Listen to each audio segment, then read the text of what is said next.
Hello class 10 students. Today we will start with the 8th chapter economic and occupations. Last year in class 9th you have learned about economics. What is economics? In a very simple language it is all about economic activities, all about money transactions related to monetary functions. So students last year में देखा था आपने हम money transactions करते हैं, उसके लिए अलग अलग एक्टिविटीज़ करते हैं। वो सब क्या है? Economic activities. जो हमारे अलग अलग प्रोफेशन है, जो अलग अलग हम काम करते हैं, वो सारे इकोनॉमिक एक्टिविटीज़ है। इकोनॉमिक एक्टिविटीज़ में मॉनेटरी ट्रांजैक्शंस होता ही है। So students on the very first page अगर आप देखोगे 3 कंट्रीज़ के ग्राफ दिए हैं और उन तीनों कंट्रीज़ का कंपैरिजन किया है related to GNI, that is gross national incomes, यानी इन तीनों कंट्री का, इन तीनों देशों का इनकम कितना जनरेट हुआ अलग अलग सेक्टर से। ये है फ्रॉम द ईयर 1960 से 2016, जो आपको एक बार देखना है एज अ होमवर्क। उसके बाद कोई डाउट होगा तो आप मुझे ज़रूर पूछो। आप ग्राफ देख सकते हो, 3 countries Brazil, India and USA, इनका ग्रॉस नेशनल इनकम दिखाया है 1960 से लेकर 2016 तक का, और ये मिलियन US में अमाउंट मेंशन है। जस्ट बिलो अगर आप देखोगे अलग अलग सेक्टर्स है, इंडिया और ब्राज़ील। मोस्टली हमने देखा है इस बार क्लास 10th में जितना कंपैरिजन है इंडिया और ब्राज़ील के बीच में है। सो अलग अलग सेक्टर्स है। इस अलग अलग सेक्टर्स में, अब ये सेक्टर्स में किस तरह से काम होता है, पब्लिक, प्राइवेट और public both. Private public sector यानी क्या है? प्राइवेट सेक्टर यानी which is owned by private individuals और एंटरप्रेन्योर, और पब्लिक सेक्टर यानी which is under the control of the government. तो सेक्टर में banking, railways, airways, electricity, iron, steel, health, education, telecommunication, ये अलग अलग सेक्टर्स है। अगर हम ब्राज़ील की बात करें या फिर इंडिया की, तो अगर बैंकिंग की बात करें तो बैंकिंग के प्राइवेट सेक्टर्स भी है और पब्लिक सेक्टर्स भी, यानी इंडिया में अगर आप देख लो तो प्राइवेट बैंक्स भी है और पब्लिक बैंक्स भी है, यानी जो बैंक्स गवर्नमेंट के अंडर आते हैं। Same for railways, airways, electricity, iron, steel, health, education and telecommunication and related to communication industry. तो सारे इंडस्ट्रीज़ का इन्फॉर्मेशन दिया है कि प्राइवेट पब्लिक बोथ दोनों रन करते हैं। अब आगे अगर एक्सप्लेनेशन देखेंगे तो 3 टाइप्स ऑफ इकोनॉमिक्स ऑलरेडी हमने पढ़ा था ना last year, capitalist economic, socialist economy and mixed economy. India कौन सा इकोनॉमी अडॉप्ट करता है? Mixed economy. ब्राज़ील भी सेम इंडिया की तरह मिक्स्ड इकोनॉमी अडॉप्ट करता है। कैपिटलिस्ट इकोनॉमी यानी क्या होता है? यानी वो कंट्रीज़ जो जिनका मेन फोकस होता है कि हमारे कंट्री का इनकम ग्रोथ, कैपिटल ग्रोथ होना चाहिए, उससे बोलते हैं कैपिटलिस्ट इकोनॉमी। उसमें से एक ऐसा कंट्री है USA। Socialist economic, social economic जिस कंट्री ने अडॉप्ट किया है, उसे अपनाया है, वहाँ पर उनका मेन सबसे इम्पॉर्टेंट फोरमोस्ट काम क्या है? सोशल डेवलपमेंट लोगों के लिए करना सबसे ज़रूरी, उसके बाद कैपिटल पे फोकस करना। ऐसा कौन सा कंट्री है? एक एग्जाम्पल आप ले सकते हो, चाइना। थर्ड, मिक्स्ड इकोनॉमी, यानी जहाँ पर प्राइवेट पब्लिक सेक्टर दोनों मिलकर काम करते हैं कंट्री को आगे बढ़ाने के लिए। ऐसा एक कंट्री है इंडिया, ब्राज़ील और भी बहुत सारे कंट्रीज़।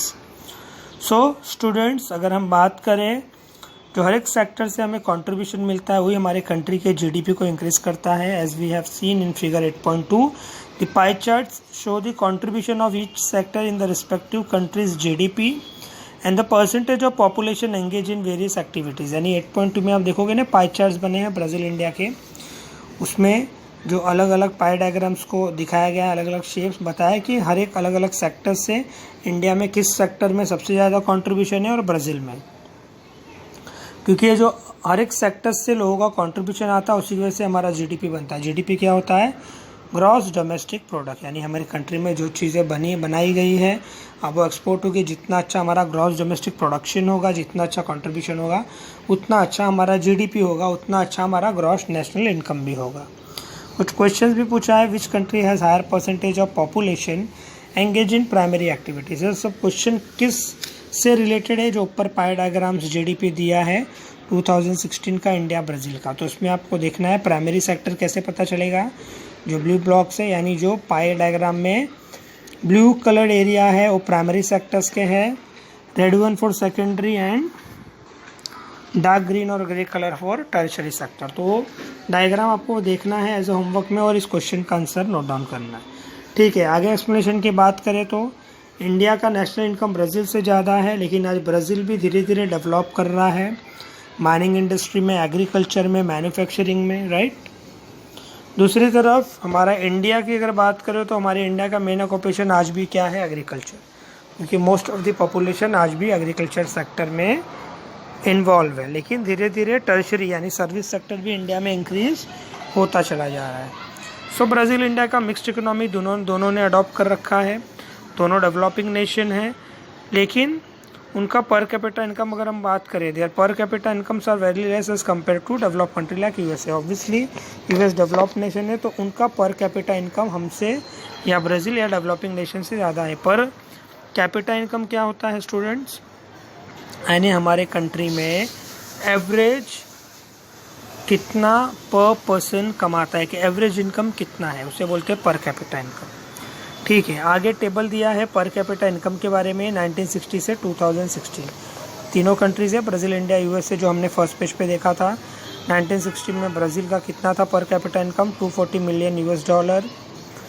80 में 2010 हुआ, यानी आगे बढ़ता चला गया। इंडिया में भी सेम 90 था, उससे 280, 450, फिर 1680। लेकिन अगर 2016 तक की रिपोर्ट्स देखें तो पर कैपिटा इनकम ब्राज़ील का इंडिया से ज़्यादा है, और सबसे अच्छा यूएसए का है, because it is developed nation. US का आप देख सकते हो 2016 तक में 56,280 per capita million $US per capita income है, यानी एक एवरेज पर्सन का इनकम इतना तो यूएस में है ही, क्योंकि वहाँ डेवलप्ड है, मॉडर्न टेक्नोलॉजी है, मैकेनिकल पावर है, बहुत सारे पैटेंट्स है, बहुत सारे इंडस्ट्रीज वहाँ पे ऑलरेडी डेवलप हो गए।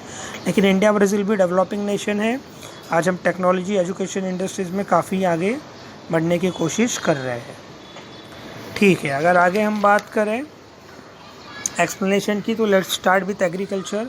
ब्राज़ील में भी मेन ऑक्यूपेशन एग्रीकल्चर है, लेकिन कहाँ पर? जो लोग हाईलैंड्स और कोस्टल एरियाज़ में रहते हैं, हाईलैंड्स यानी माउंटेनियस एरिया और जो पानी वाले एरिया से, वहाँ पे लोग आज भी एग्रीकल्चर में बिलीव करते हैं, क्योंकि क्लाइमेट वहाँ का फेवरेबल है, जहाँ पर अलग अलग क्रॉप्स ग्रो कर सकते हैं। मेन उनका सीरियल क्रॉप्स कौन सा है ब्राज़ील का? राइस एंड मेज। और कमर्शियल क्रॉप्स कौन से? कमर्शियल क्रॉप्स क्या होता है स्टूडेंट? वो सारे क्रॉप्स जिसका डिमांड वर्ल्ड में बहुत ज़्यादा है, जिसके थ्रू ज़्यादा से ज़्यादा इनकम जनरेट ब्राज़ील कर सकता है, जैसे coffee, cocoa, rubber, soybean, sugar cane. इसके लिए काफ़ी लार्जर स्केल में वहाँ पे प्रोड्यूस होती है, क्योंकि ये कमर्शियल क्रॉप्स है। और दूसरी तरफ यहाँ से हमें क्लियर हो जाता है क्यों कमर्शियल क्रॉप है ब्राज़ील के लिए। Brazil is the largest exporter of coffee and soybean in the world, यानी कॉफ़ी और सोयाबीन में ब्राज़ील सबसे बड़ा एक्सपोर्टर है पूरे वर्ल्ड में।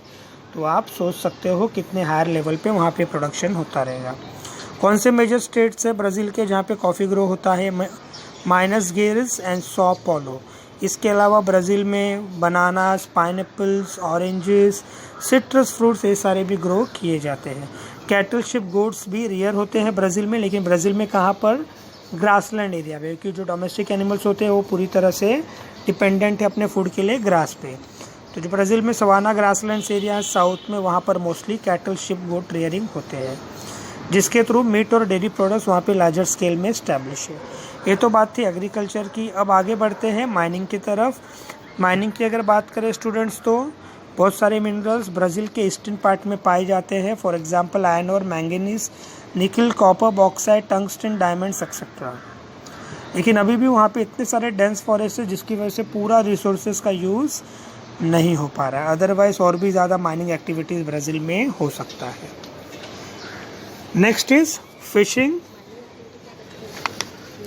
और माइनिंग। एक बात और स्टूडेंट्स, माइनिंग एक्टिविटीज़ बेसिकली होता क्या है हम सबको पता है। अर्थ के नीचे बहुत सारे मिनरल्स पाए जाते हैं ना, जैसे आयरन, मैग्नीशियम, निकल, कॉपर, ये सब क्या है? अलग अलग मिनरल्स है जो अर्थ के नीचे पाए जाते हैं बीनीथ द अर्थ सरफेस। इसके लिए उसको डिग करना पड़ता है। काफ़ी हद तक ग्राउंड को हम डिग करते हैं बहुत सारे इन डेप्थ टेक्नोलॉजी के थ्रू, उसी को बोलते हैं माइनिंग एक्टिविटीज़। इवन अगर आप देखोगे जो गोल्ड होता है, सोना जो सबसे प्रीशियस है, वन ऑफ द प्रीशियस, वो भी आपको माइनिंग एक्टिविटीज़ के थ्रू ही मिल पाता है। ओके स्टूडेंट्स, आगे आता है फिशिंग इंडस्ट्रीज़।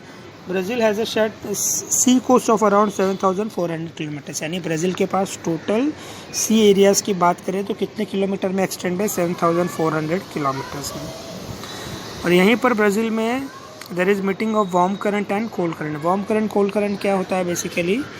यानी अगर आप देखोगे पानी के अंदर भी एक तरह के क्लाइमेट टेम्परेचर चेंज होता है। पानी कई बार काफ़ी ठंड होता है, कई बार पानी काफ़ी गर्म होता है। तो ये वार्म करंट, कोल्ड करंट आपस में मिलते भी है और ये साइकिल चलते रहता है। जैसे हम जानते हैं सनराइज पानी के अंदर तक जाता है, लेकिन एक लिमिटेड रेंज तक जा पाता है। वहाँ तक के जो पानी के एरियाज है इन टर्म्स ऑफ किलोमीटर वो वार्म भी होते हैं, और कई बार कुछ घंटे बीतने के बाद या अगले दिन वो कोल्ड करंट में भी चेंज होते हैं। लेकिन ये वार्म करंट कोल्ड करंट का बहुत इंपॉर्टेंट रोल है। ये करंट्स की वजह से ही जो पानी के अंदर का लाइफ है, जो वाइल्ड एनिमल्स है, उससे हम आ पाते हैं, वो सब ग्रो होते हैं करंट्स की वजह से, जिसकी वजह से फ़िश के लिए एज ए फूड का काम करता है। फ़िश ब्रीडिंग ज़्यादा होता है और जिसकी वजह से ऑटोमेटिकली हमें बेनिफिट मिलता है फिशिंग करने के लिए। तो वहाँ पे अगर ब्राज़ील में बात करें तो ब्राज़ील में traditionally small group of people जो फिशिंग एक्टिविटी करते हैं वो मोस्टली किस तरह के फ़िश पकड़ते हैं? Shrimp, lobsters, sardines, short fish. इसके अलावा अमेज़न रिवर की बात करें तो अमेज़न रिवर में भी on a smaller scale fishing activity होती है। तो ये तो था स्टूडेंट्स ब्राज़ील के बारे में, जो आपने अच्छे से देख लेना है। और इसके बाद हम देखेंगे इंडिया के अलग अलग इकोनॉमिक एक्टिविटीज़, अलग अलग सेक्टर्स के। सेम लाइक ब्राज़ील हम इंडिया के बारे में भी देखेंगे, fishing in India, mining in India, India में कौन कौन से इंडस्ट्री स्टैब्लिश है in the next lecture.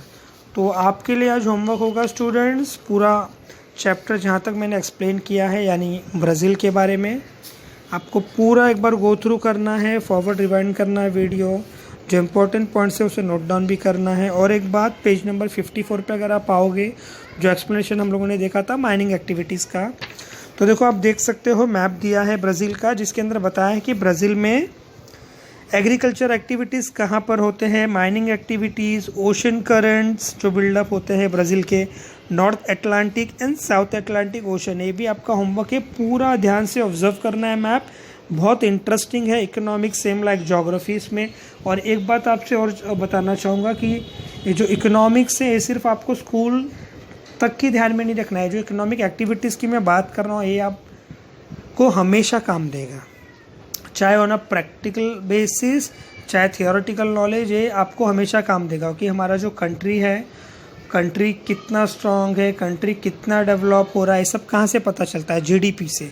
GDP again gross domestic product, वो कहाँ से पता चलता है? इकोनॉमिक एक्टिविटीज़ से।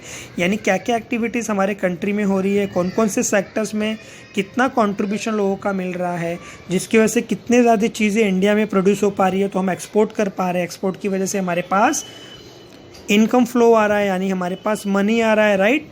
उसी की वजह से तो कंट्री स्ट्रांग होगा। That is why economics is important. So go through the chapter जहाँ तक मैंने एक्सप्लेन किया है, diagrams, pie diagrams, table, GNI that is gross national income, इस सब आपको देखना है। फिर नेक्स्ट वीडियो में we will continue with the geographical explanation page 56 India के बारे में।